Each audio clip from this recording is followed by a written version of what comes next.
What's up, bro? How you doing? What's up, bro? I'm chilling, man. Just eating right now, just kicking it. Oh, yeah. You alright?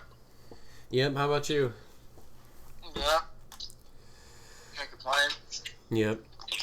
Alright, I'm gonna start it here. So basically, the start of every podcast that I do, I kind of have the person talk about their background a little bit, how they got into the sport that they're in currently, Yeah. and where they came from. Okay. How long?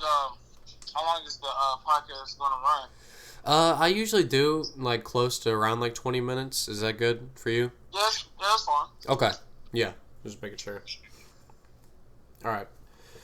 So, how did you get into basketball? So I started playing basketball when I was around 4 or 5 years old. Can't really remember vividly the first time. I was just I had a ball in my hand. I just know that when I was younger, my dad. I've seen pictures of myself with a ball and a hoop. I know at my granny's house when I was younger, she always had this basketball hoop and this ball at her house. So every time I go over there, I would just always play with it and stuff. And just I don't know, just kind of organically, I just started playing basketball. And my dad my parents put me in leagues at a young age, and from there, I just kind of grew to love the sport. Mm-hmm. Do you have any athletes that got you inspired growing up? Let me think.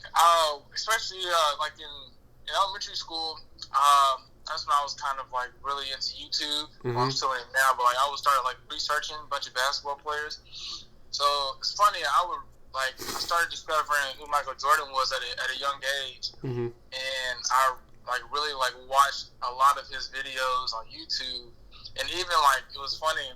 There's this one specific video of Michael Jordan that I used to watch before every little league game I would play. And even to this day, I still watch that same Michael Jordan video before I even play now in college. So I grew up watching a lot of Michael Jordan. I know I wasn't born. Well, I wasn't really born when he was, winning 5 championships mm-hmm. in his prime. But so I kind of had to do my research.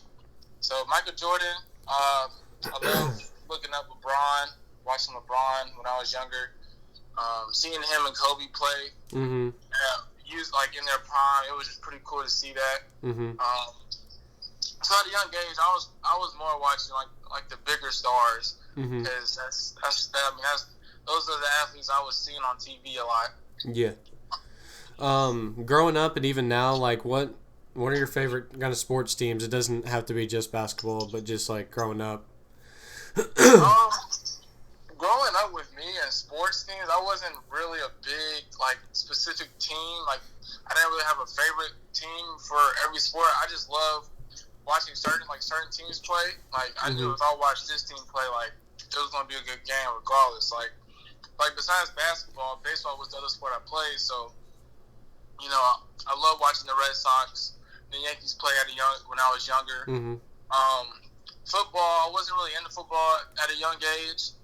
I'm more into it now, but then with basketball, at a young age, I just love watching everybody play. Mm-hmm. I remember when NBA Countdown would come on, late at night, and I would just sit there and watch before the game starts, and just any team, I was just happy just to watch NBA basketball when I was younger, and still to this day. Mm-hmm. So as far as team stuff, I don't really have a specific team.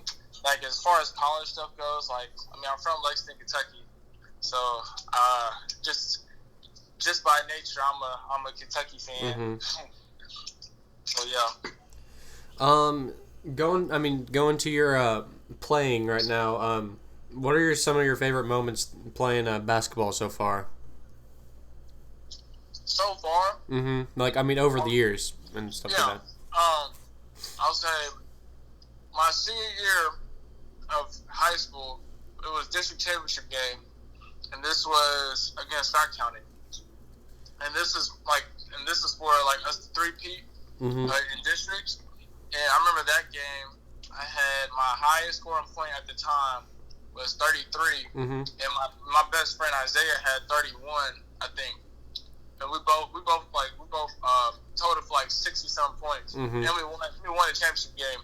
So that's probably like one of my favorite memories because it was a packed out gym. Scott County fans was there, students was there. You know, Mm-hmm. whole Henry Clay fan base was there, and even like other people from the city came and watched. So that was pretty cool. That was a pretty cool experience. Mm-hmm.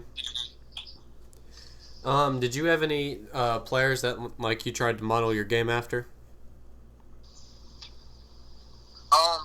So I love watching D'Angelo Russell. Mm-hmm. He's from Louisville. He came out Yeah. of Ohio State, and now playing for the Wolves. But I love watching him. Like I've always watched him, even in college.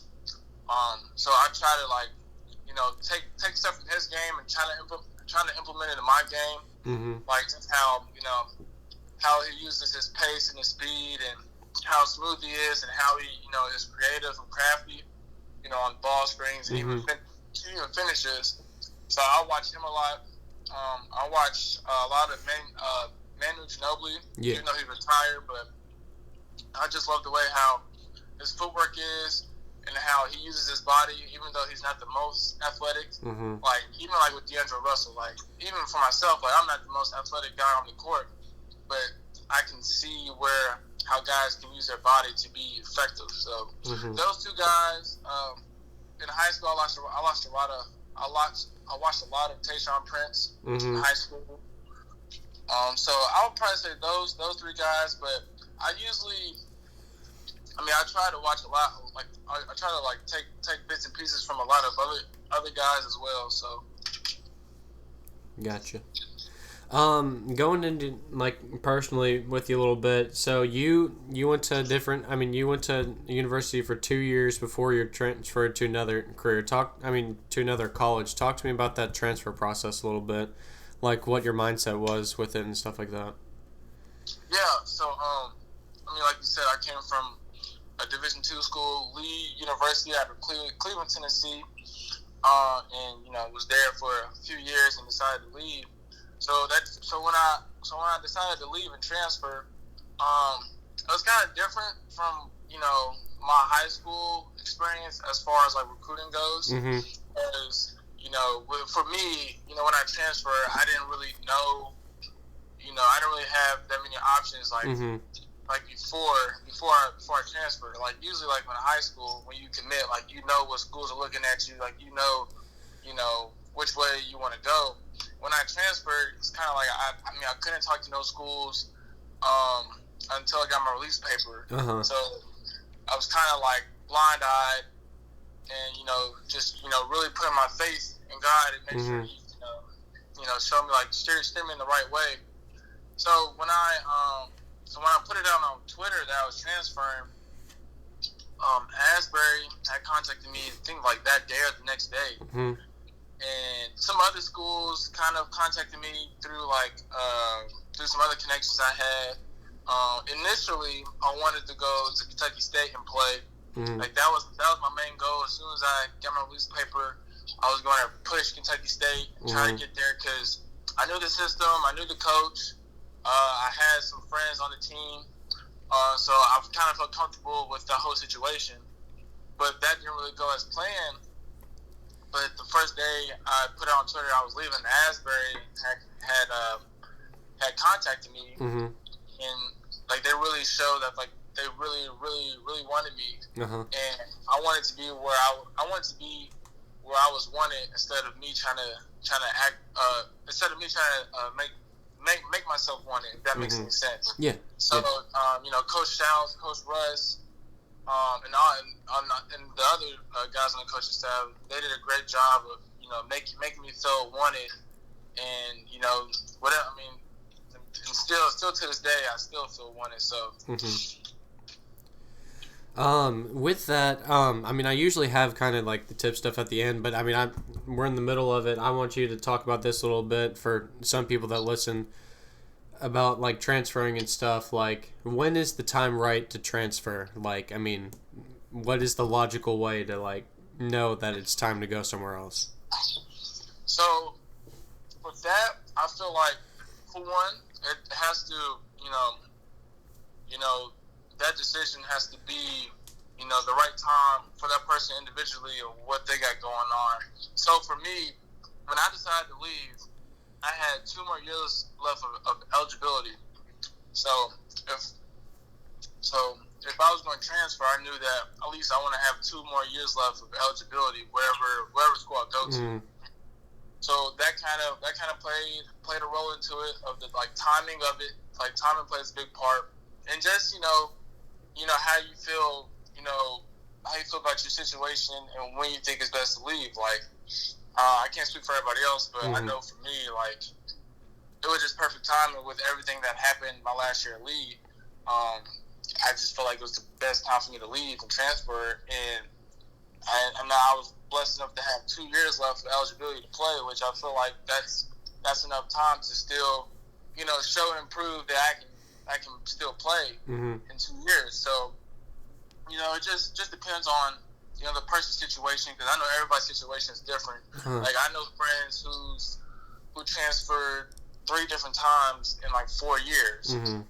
And I know people who stay at their universities all 4 years. Yeah. And I know people who left after their first year. So I've seen different situations happen. So it really just depends on that person's situation and, their circumstances and how they feel about things. I want to talk about your brand a little bit. How did that get started? Yeah, so my brand is called Forever Blessed. And it's crazy because the name came out of, obviously, like the phrase "Forever Blessed" always stuck with me. But my freshman year of college at Lee University, I got my first set of tattoos. On my left wrist it says "Forever," and on my right wrist it says "Blessed." And that phrase always stuck with me. And I know I always wanted to have like my business. I just didn't know what it would look like. So I remember having a conversation with one of my closest friends from Lee. Early on at Lee, and I was like, yo, I think I'm gonna make a brand called Forever Blessed, and that idea always stuck with me. And back then I didn't really have the energy or the mindset to really push it, so I didn't really put too much effort on it then. But since this quarantine stuff has happened this summer, I had a lot of time on my hands because I would work out like a third of my day, and I had nothing else to do. So, beginning of quarantine, the brand idea came back in my head, and it was just a perfect time to really push it and really put all my effort into it. So, literally, this whole past summer, like, I was literally sketching ideas, coming up with different things, and even, like, the name. Like, that took me, like, a couple weeks to come up with the name and how to tie in, 2911 to it. So that's kind of how the brand came up to it, it took a lot of months of preparation in the summertime, and we dropped our first product July 29th, and now things are smooth sailing from here, but it took a lot of preparation, so yeah. What did the process into like making the shirts? Like, did you have to do something online with it, or did you like have people like personally make them, or how did that happen? So with making the product, for one, I had to do my research because I'm pretty big on quality. I especially with my brand, I didn't want to make sure that like my logo and like the product I was pulling out was just on just any type of t-shirt. Like I want to make sure like at least the quality is good enough that I can present, and the customer will love and enjoy the product itself, so the shirt, and make sure it's comfortable and stuff like that. So I did my research all summer on like what type of shirt I want my product on my logo on, and then too, just talking with different people I know who kind of have their own little business going, and hearing them out and seeing how they went about things. So I myself created the logo and all the designs online, like on my computer. and then I went to somebody who was able to, print the shirt, print the logo on the shirt, and that's how the process kind of going right now. Gotcha. Do you have a website you want to plug for it? Yeah. So my website is www.frvrbLSD2911.com. www.frvrbLSD2911.com. Sounds good. All right. Next part of it. I always ask people about the LeBron Jordan debate. What do you think about that? I think it's funny. I think it will forever be a long-going debate.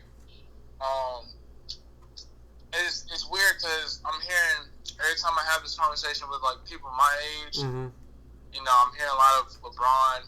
But when I have this conversation with older people, I'm hearing a lot of Jordan. And I feel like it's a generational type of thing because like the older fans grew up watching Jordan in his prime, winning 6 rings, like they vividly remember that. Yeah. Me myself, like you mentioned earlier, I wasn't born when Jordan was winning like 5 of his rings. Like I was born in 1998, and that's when he won his last ring, and I didn't even know what basketball was when I was born. But for me, like I vividly remember watching LeBron James, get drafted, go through his early years in Cleveland, going to the Heat, winning 2 rings, going back to Cleveland, winning a ring, and leaving now. So it's a weird conversation dynamic, but it's just a tricky one. But I would say Michael Jordan for sure. I ask like a lot of players this and coaches. Do you want to see any changes to any level of basketball, whether it be youth or even college or professional? Oh, for sure. Especially at the high school level, I would like to see high school have a shot clock. Because when I played throughout my 4 years of high school, like we never had a shot clock, so a lot of teams we played against took advantage of that, and would kind of stall or take their time running their offense.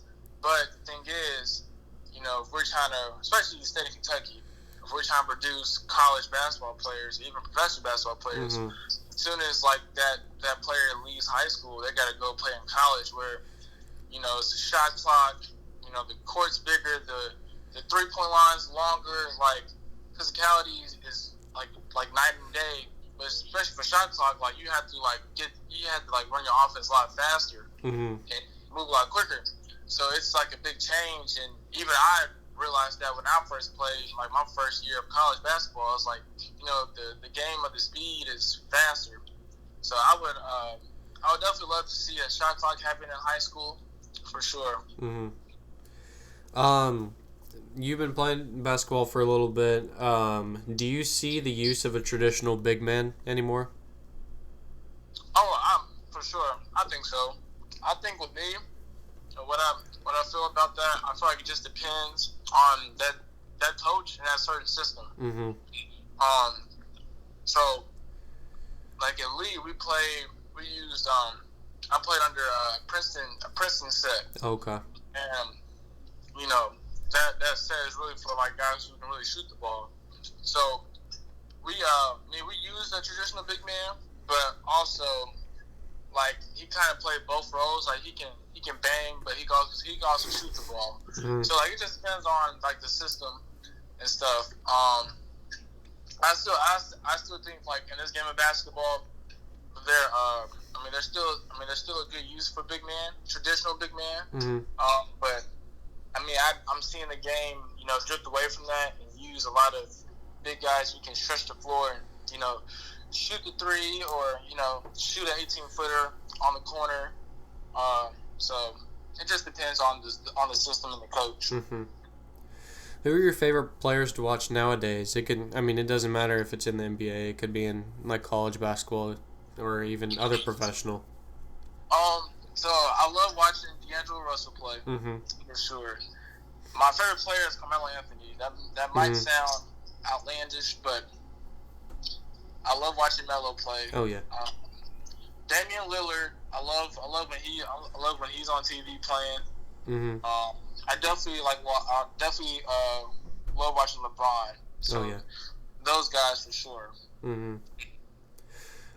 Do you have any favorite moments like watching basketball from like home or even in person somewhere? Oh yeah. I'm trying to remember what game it was, but it was 2016 finals. Mhm. LeBron, Kyrie dropping 41 apiece. Yeah. Against the Warriors. I forgot what game it was. I think it was game 4 or 5.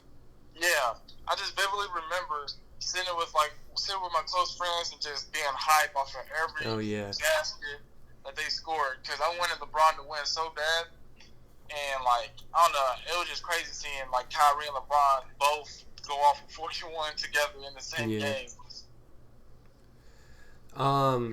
This is the last big question. What are your future plans with basketball after your senior year? So Laura willing, I want to continue to play professionally. Mm-hmm. The opportunity comes about. So right now, that's kind of my mindset and my goal with basketball is to continue to play. Mm-hmm. So however that happens, or however that goes, we'll see when the time comes. Yep. All right, this is the closing segment. If you want to talk about anything or have any thoughts for the last little bit, you can talk about that now. Honestly, just if I was to tell my younger self anything now, I would definitely tell myself to work hard. It sounds cliche, but put in the work early. So when you get older, you'll be ahead of guys for sure. Even though you will still have to continue to work, but you'll be more ahead, and more adjusted. Mm-hmm. That makes sense. Yeah. Work ethic goes a long way for sure. Yeah. Yep. All right. I ran out of questions for you, so I appreciate you coming on. Oh yeah. Thank you for having me. Oh yeah, anytime. So yeah, that's the end of the podcast. So I'll let you go, and I appreciate it again that you came on. All right, bro. All right. Have a good rest of your day. All right, you too. All right. I'll see you. All right. That's the end of this podcast episode. If you liked it, like, comment, subscribe, and I'll see you next time. Peace.